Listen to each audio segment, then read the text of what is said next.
Let's go check out what Tammy's doing in the studio today. She doesn't know I'm coming with video. I'm walking, so sorry for the shake.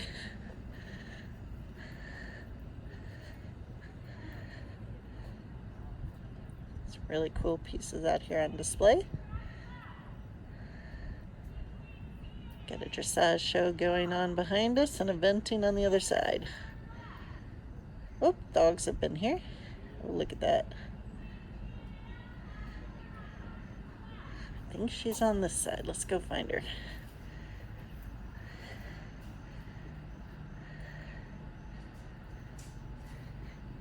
Hey, Tammy. We're sneaking in on you. You know I hate this process, right? I know, but somebody's got to do it. Don't you think you could ever play this on a day when I'm actually showered? That would be... What are we doing, Jen? That's what we're here to find out. What are we doing, Tammy? We are operating on this pony's face for the sixth time today. So I've decided that his jaw was too big, so I've trimmed it back in here, which you know that means then everything else has to change accordingly. So that's the beauty of play. Take it off, put it on, take it off. He looks a lot like the one to your left. There you go. So the Kia, I know you know this piece, but we're taking him from a cat size to a life-size version, which creates complications. I'm a stickler for anatomy, you know that. So when you start really small, you can get away with things and fudge them here and there. What we found when we blew this one up was that the little 1/16 of an inch that I was short on this bone turned into 2 or 3 inches. So I've had to cut the leg off and give him a little extension here, and now we've kind of moved on to his head. The goal is to have the clay piece finished in the next month and ready to go into the mold process. So, as you had pointed out to me yesterday, thank you very much, it's going to be complicated to get his face to match from one side to the next. You can see he's also had some minor throat and head surgery where we've had to cut his head off and adjust his positioning so that he is correct from a dressage standpoint for the PF. So we've got some operations to do. You know, our process to go from the small maquette up to this piece was to actually pour another wax of the smaller version and do a 3D scan, which we've then taken that computer image and used it to create the armature, which is the core of the actual clay piece. The blue foam makes it nice and light, and you can see it's easy for me to kind of swing it around and adjust it. And then we start adding the clay back over the top of it so that we get texture. This side I've just started putting pieces together, and his tail, which I think is the funnest part, has gone from, break his ear, from a blob, a cartoon blob, to actually creating hair and movement through the laying down of the clay. So this piece is going to be almost 12 feet tall, and because the studio isn't quite tall enough, we're going to do it in 2 pieces.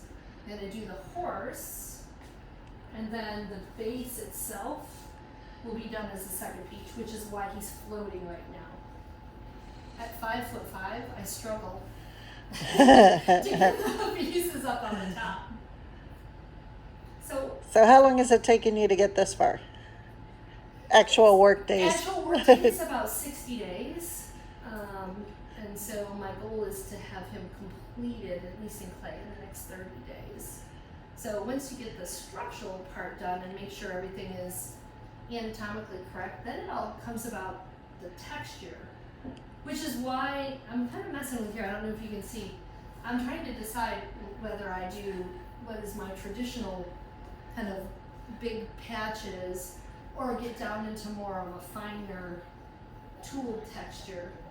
You know, a lot of times when you take a piece up to this size, it's all about the light reflection.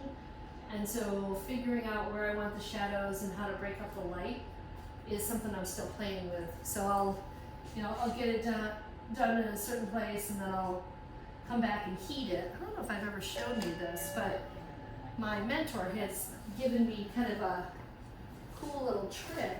I gotta find the tool though. One would think I'm actually a chef getting ready to make a creme brulee, but that is not the case here.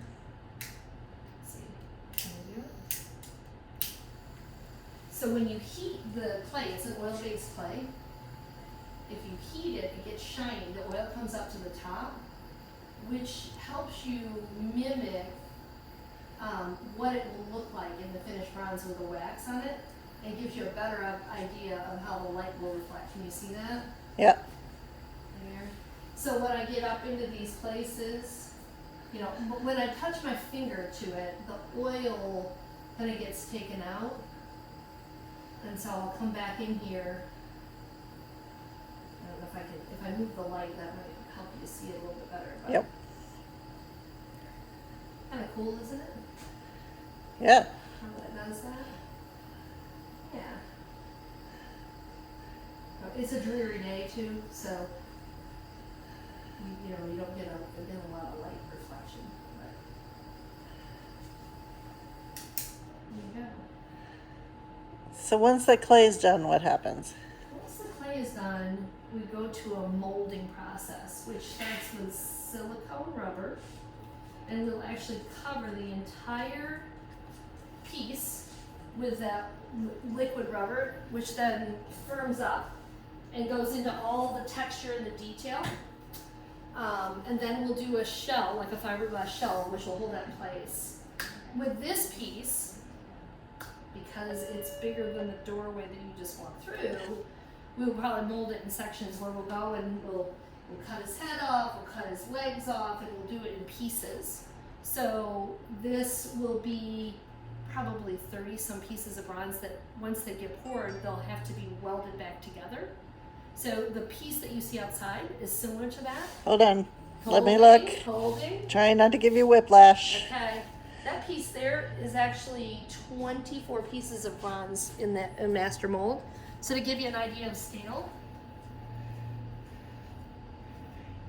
And it's sitting up on a couple foot pedestal. Yeah, so we molded his head and all of his legs independently, and then his body was cut into multiple pieces.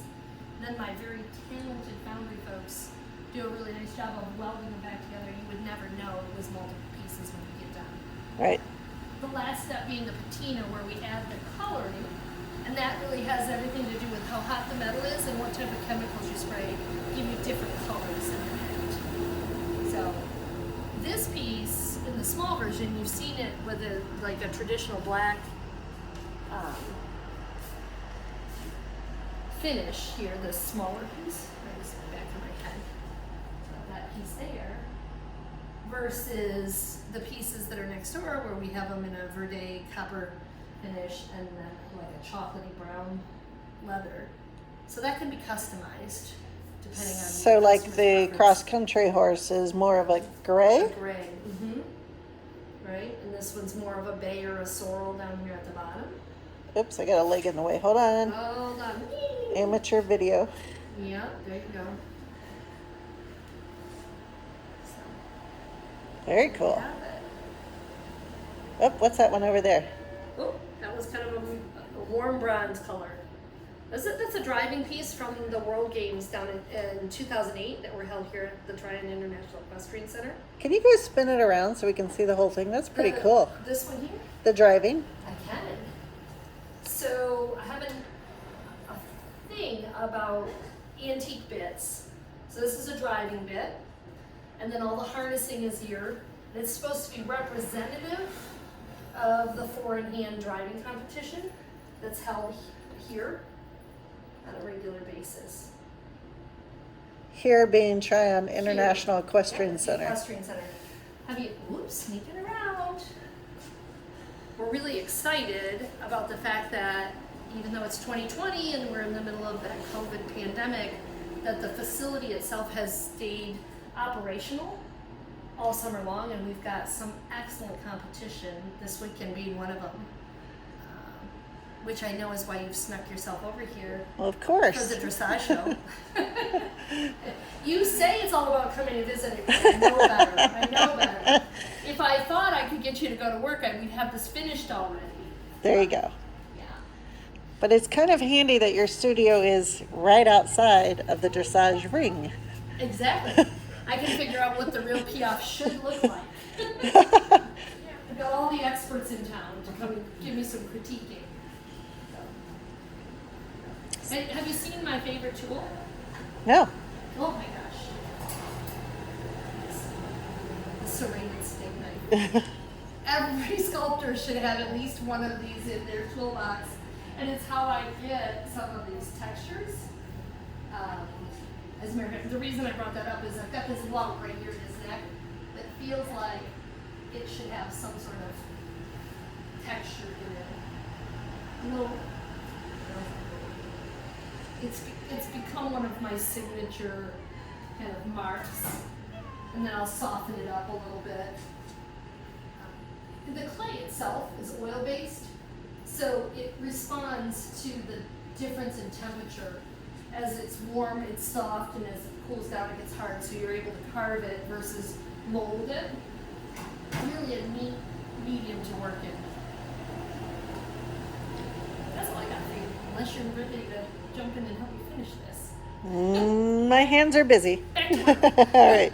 We'll catch up with you next time. All right. Bye.